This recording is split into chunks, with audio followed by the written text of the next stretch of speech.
Hello everyone, welcome back to my channel.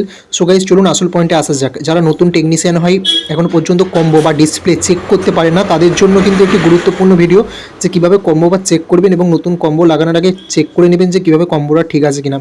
কারণ আপনি যদি একবার কম্বো লাগিয়ে দেন বা ডিসপ্লেটা লাগিয়ে দেন, ফোনের মধ্যে যদি কাজ না করে, কিন্তু কাস্টমারের কাছে সেটা শুনবে না কাস্টমার, আপনাকে কিন্তু আবার চেঞ্জ করে নতুন কম্বো লাগাতে হবে।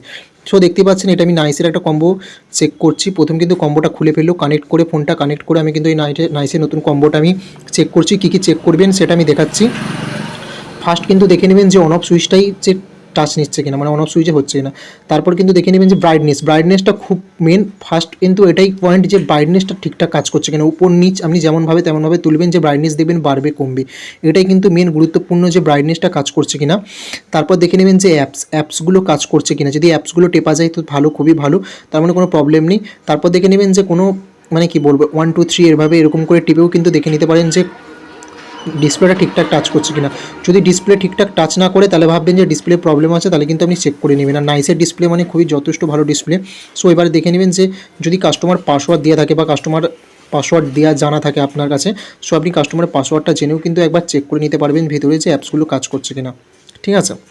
সো আমি কিন্তু এখানে পাসওয়ার্ড খুলবো, পাসওয়ার্ড খুলে দেখে নেবো, চেক করে নেবো যে কাস্টমার এর ফোনে সব কিছু কাজ ঠিকঠাক করছে কিনা।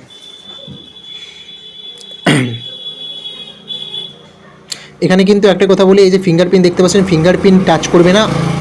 অরিজিনাল ডিসপ্লে, মানে ওএলইডি ডিসপ্লে না হলে কিন্তু ফিঙ্গারপ্রিন্ট টাচ করবে না। এটা নাইসেরও কিন্তু ভালো ডিসপ্লে, বাট ফিঙ্গারপ্রিন্ট করতে গেলে মিনিমাম 5 থেকে 6 হাজার টাকা লাগবে।